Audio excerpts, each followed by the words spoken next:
తెలంగాణ మంత్రులను సీఎం కేసీఆర్ మధ్యాహ్న భోజనానికి ఆహ్వానించారు.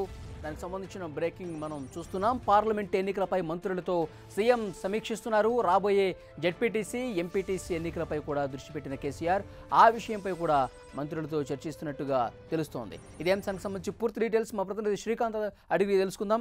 శ్రీకాంత్, మంత్రుల్ని మధ్యాహ్న భోజనానికి సీఎం కేసీఆర్ ఇన్వైట్ చేసినట్టుగా తెలుస్తోంది.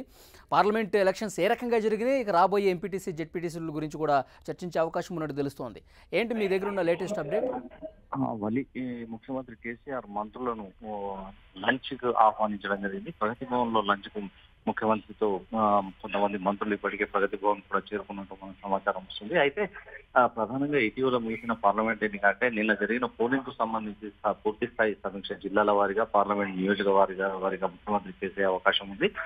పార్లమెంట్ నియోజకవర్గాలకు ఇన్ఛార్జీలుగా మంత్రులుగా వ్యవహరించడంతో ఆయా పార్లమెంట్ నియోజకవర్గాల పరిధిలో పోలింగ్ సరళి, టీఆర్ఎస్ అభ్యర్థులకు వచ్చే మెజారిటీ తదితర అంశాలపై సీఎం కేసీఆర్ వారితో ఆరా తీసే అవకాశాలు కనిపిస్తున్నాయి. ఎన్నికలకు ముందు నుంచే కేసీఆర్ ఎప్పటికప్పుడు వాళ్ళని అప్రమత్తం చేస్తూ టీఆర్ఎస్ పార్టీ విజయం సాధించేందుకు అనుగుణంగా వ్యవహరించిన వ్యూహాలపై దిశానిర్దేశం చేశారు. ఎన్నికల పోలింగ్ తర్వాత కూడా ఈ రోజు మంత్రులంతా ఆహ్వానించి ప్రత్యక్షంగా వారితో పార్లమెంట్ ఎన్నికలకు సంబంధించి పోలింగ్ సరళిని పూర్తి స్థాయిలో తెలుసుకునే అవకాశం ఉంది. అదేవిధంగా నేడు అంటే మరి కొద్ది రోజుల్లో ఎంపీటీసీ, జెడ్పీటీసీలకు సంబంధించిన ఎన్నికల నోటిఫికేషన్ కూడా రానున్న నేపథ్యంలో ఆ ఎన్నికలకు సంబంధించి కూడా ఎలా వ్యవహరించాలా అన్న అంశంపై మంత్రులతో ముఖ్యమంత్రి చర్చించే అవకాశం ఉంటుంది. ఆ ఎన్నికలు అంటే పెరిగిన జిల్లాల ప్రకారం 34 జిల్లాలు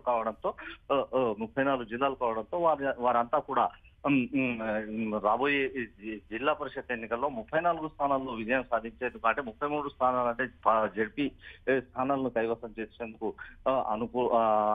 అనుగుణంగా ఎలా వ్యవహరించాలన్న అంశంపై కూడా ముఖ్యమంత్రి ఈ రోజు నుంచే దిశానిర్దేశం చేయనున్నారు. అయితే పార్లమెంట్ ఎన్నికల అనంతరం వెంటనే స్థానిక సంస్థ అంటే జెడ్పీటీసీ, ఎంపీటీసీ ఎన్నికలు రావడంతో నేతలంతా కూడా ఇప్పటి నుంచే ప్రజాక్షేత్రంలో ఉంటూ ఆ ఎన్నికల్లో కూడా పూర్తి స్థాయి ఫలితాలు టీఆర్ఎస్ కు అనుకూలంగా వచ్చేలా వ్యవహరించాలన్న ఒక సూచనలను ముఖ్యమంత్రి చేస్తున్నట్టు మన సమాచారం.